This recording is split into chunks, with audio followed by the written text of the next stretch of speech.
Hello चार सभी का स्वागत है आपके अपने यूट्यूब चैनल कंपोस्टर पर। आई होप कि आप सभी अच्छे होंगे और हाफ ईयरली एग्जाम आपके स्टार्ट होने जा रहे हैं। तो उसी सीरीज में मैं आपको टॉप 30 क्वेश्चंस प्रोवाइड कर रहा हूँ। इससे पहले मैंने आपके क्वेश्चन पेपर भी प्रोवाइड करा दिया है। जिन बच्चों ने नहीं देखा, लिंक आपको डिस्क्रिप्शन में देखने को मिल जाएगा। ठीक है, तो वहाँ से जाकर के आप उस क्वेश्चन को देख सकते हैं। तो करते हैं देखो क्वेश्चन को स्टार्ट, और वो क्वेश्चन बताऊंगा जो आपके मोस्ट रिपीटेड और मोस्ट इंपॉर्टेंट क्वेश्चन रहने वाले हैं इस हाफ ईयरली एग्जाम में। और हम उन क्वेश्चन को भी देखने मतलब छोड़ देंगे जो आपके नई एनसीईआरटी बुक के अकॉर्डिंग आउट ऑफ सिलेबस हो चुके हैं। कुछ क्वेश्चन छोड़ रखे हैं, बाकी जो कुछ अगर इसमें कवर हो गए होंगे गलती से तो उनको मैं आपको बता दूंगा। तो चैनल के साथ जरूर जुड़े रहिएगा, और चैनल को जिन्होंने अब तक सब्सक्राइब नहीं किया फटाफट सब्सक्राइब कर लो, क्योंकि लास्ट में आपको बताने वाला हूँ ये पीडीएफ आप कहाँ से डाउनलोड कर सकते हैं। बाकी मेन एग्जाम के टाइम पे मैं आपको सारे सब्जेक्ट की बहुत अच्छे से प्रिपरेशन कराने वाला हूँ।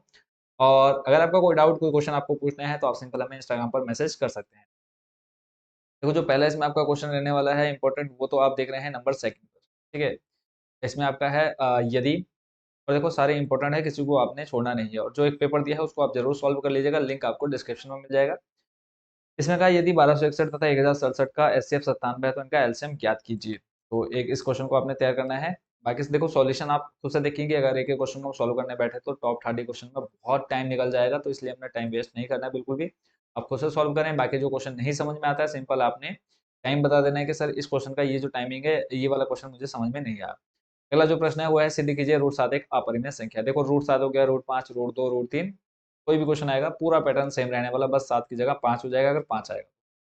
ठीक है, तो अगला प्रश्न है सिद्ध कीजिए कि 6 प्लस रूट 2 एक अपरिमेय संख्या है। तो इसको भी आपने देख लेना है। इसमें थोड़ा सा डिफरेंस है, जैसे रूट 5 है और ये 6 प्लस रूट 2 है, तो थोड़ा सा ये वाला जो क्वेश्चन आप देख रहे हैं शॉर्ट हो जाता है। ठीक है, इसको आपने पढ़ लेना है यहाँ से। अगला प्रश्न है एक द्विघात बहुपद ज्ञात कीजिए जिसके शून्यकों का योगफल तथा गुणनफल क्रमशः 0 और रूट 5 है। ऐसे नीचे आप इसका सॉल्यूशन देख पाएंगे। देखो 9, 17, 21 में क्वेश्चन आपका पूछा गया है।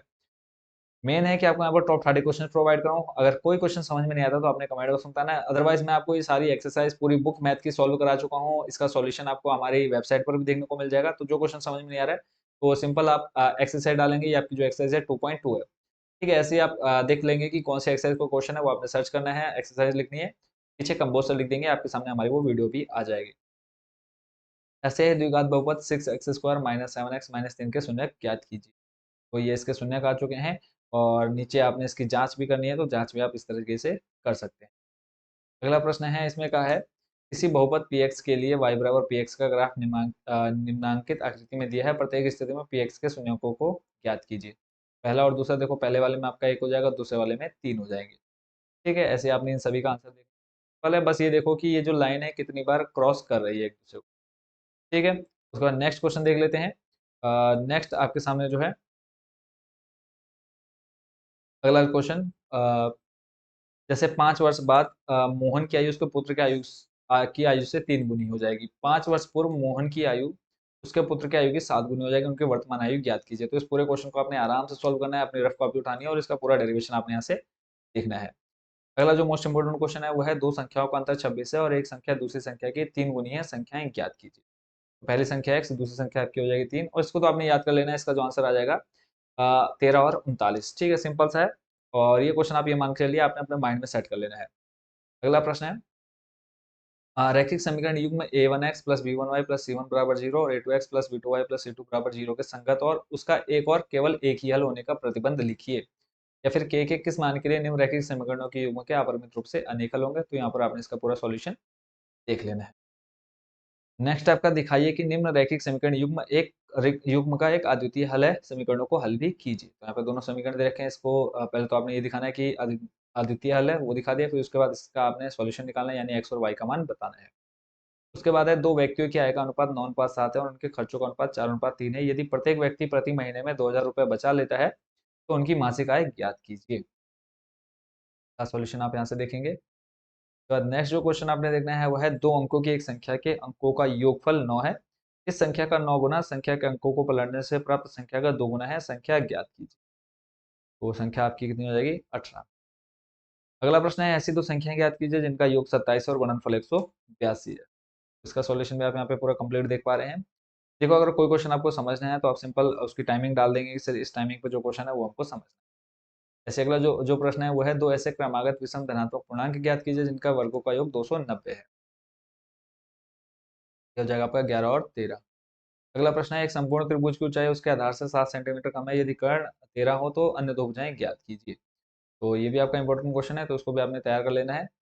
उसके बाद अगला जो प्रश्न है, चैप्टर आपका 5 आ चुका है, 4 तक हमने देख लिया इंपॉर्टेंट क्वेश्चन। अगला है, किसी समांतर श्रेणी का सातवां पद 32वां और सातवां पद 32, 13वां पद 62 है, तो समांतर श्रेणी ज्ञात करनी है। तो इसका सॉल्यूशन आपको दे रखे, समांतर श्रेणी हो जाएगी 2, 7, 12, 17। उसके बाद अगला प्रश्न है, दो अंकों वाली कितनी संख्या 3 से विभाज्य है? तो यहाँ पर आपका इसका आंसर लास्ट जो आया हुआ है टोटल कितनी, 30। अगला है, किसी समांतर श्रेणी का प्रथम पद 5, अंतिम पद 45 और पदों का योगफल 400 है, तो पदों की संख्या व सारवंतर ज्ञात कीजिए। तो n का मान आ गया 16 और नीचे आपका सारवंतर आ जाएगा 8/3।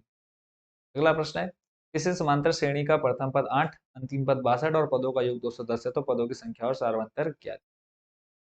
तो ये आपका पूरा सॉल्यूशन है, आप आराम से इसको रफ कॉपी पे आप सॉल्व करेंगे।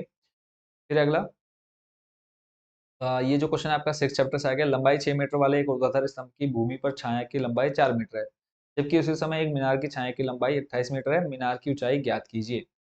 तो इसका पूरा सॉल्यूशन आपको यहाँ पर देखने को मिल रहा है, सिंपली आप यहाँ से इसको देख लेंगे। अगला प्रश्न है, 10 मीटर लंबी एक सीढ़ी एक दीवार पर टिकाने पर भूमि से 8 मीटर की ऊंचाई पर स्थित है, एक खिड़की तक पहुंचती है, दीवार के आधार से सीढ़ी के निचले सिरे की दूरी ज्ञात कीजिए। तो यहाँ पर ये पूरा डायग्राम इस तरह से बन जाएगा और ये आपका पूरा सॉल्यूशन है, पाइथागोरस प्रमेय करके आपने इसका सॉल्यूशन देख लिया। फिर है मोस्ट इंपोर्टेंट क्वेश्चन, एबीसीडी एक समलंब है जिसमें AB समानांतर डीसी है तथा इसके विकर्ण विकर्ण परस्पर बिंदु O पर प्रतिच्छेद करते हैं, सिद्ध कीजिए कि AO बट्टे BO बराबर CO बट्टे DO। ये आपको सिद्ध करना है, तो सिंपल आपने इसको क्या दिखा देना है, समरूप दिखा देना। समरूप दिखाने के बाद सिंपल आपको बताया भुजाओं की अनुपातिकता से तो आपकी आ जाएंगी, ठीक है, जो आपको प्रूफ करना है। अगला प्रश्न है, सिद्ध कीजिए कि दो समरूप त्रिभुजों के क्षेत्रफलों का अनुपात इनके संगत मात्रिकाओं के अनुपात का वर्ग होता है। तो ये जो क्वेश्चन है हो चुका है आपके सिलेबस से आउट, तो इसको आपने नहीं करना है, ठीक है, आउट ऑफ सिलेबस हो चुका है, ये एक्सरसाइज आपकी कंप्लीट जो है। और उसके बाद नेक्स्ट जो क्वेश्चन आपने देखना है उस पर चलते हैं।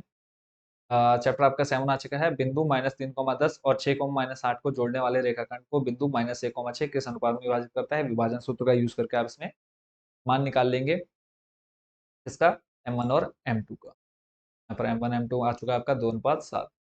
फिर एक्स अक्ष पर वह बिंदु ज्ञात कीजिए जो 2, -5 और -2,9 से समदूरस्थ है, यानी समान दूरी पर है। तो बीच की दूरी का सूत्र लगा के पहले आपने पहले दो बिंदु, फिर आपके बाकी दो बिंदु, फिर दोनों को बराबर में रख करके आपने फाइनल आंसर निकाल लिया, h बराबर कितना आ गया, -7।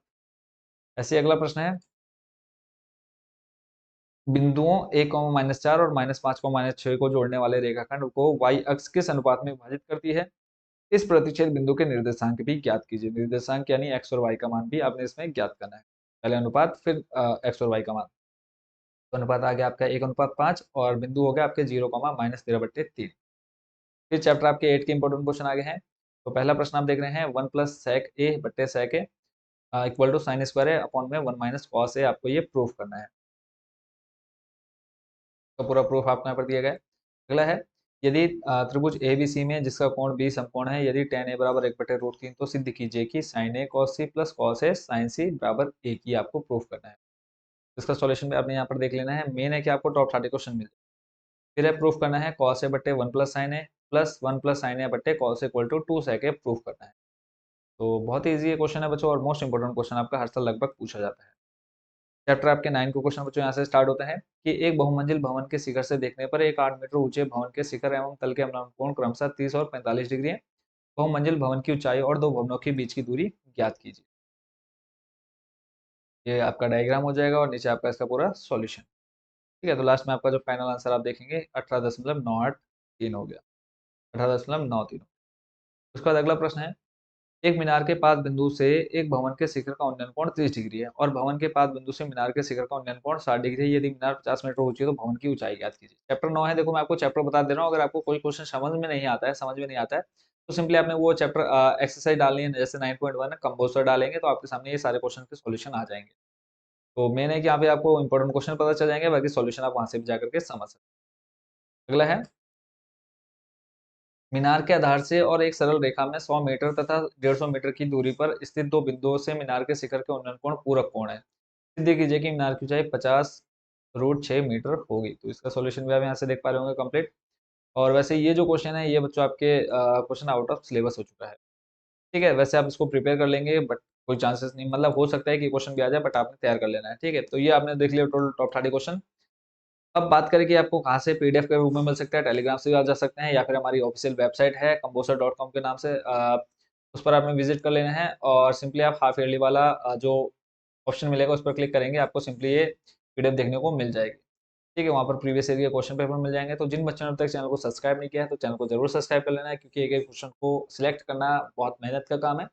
आप लोगों के लिए हम इतना कर रहे हैं, तो थोड़ा सा प्यार और सपोर्ट अपने चैनल को दिखाना है, चैनल को सब्सक्राइब सब्सक्राइब करके। तो सभी को शुभकामनाएं, किसी क्वेश्चन को छोड़ना नहीं है, बाई चांस किसी क्वेश्चन का आंसर नहीं आता तो जो भी आपके समझ में आता है वो आपने एग्जाम में करके आना है। मिलते हैं बहुत जल्दी नेक्स्ट वीडियो में नेक्स्ट सब्जेक्ट के टॉप 30 क्वेश्चन के साथ। Thank you so much watching for this video.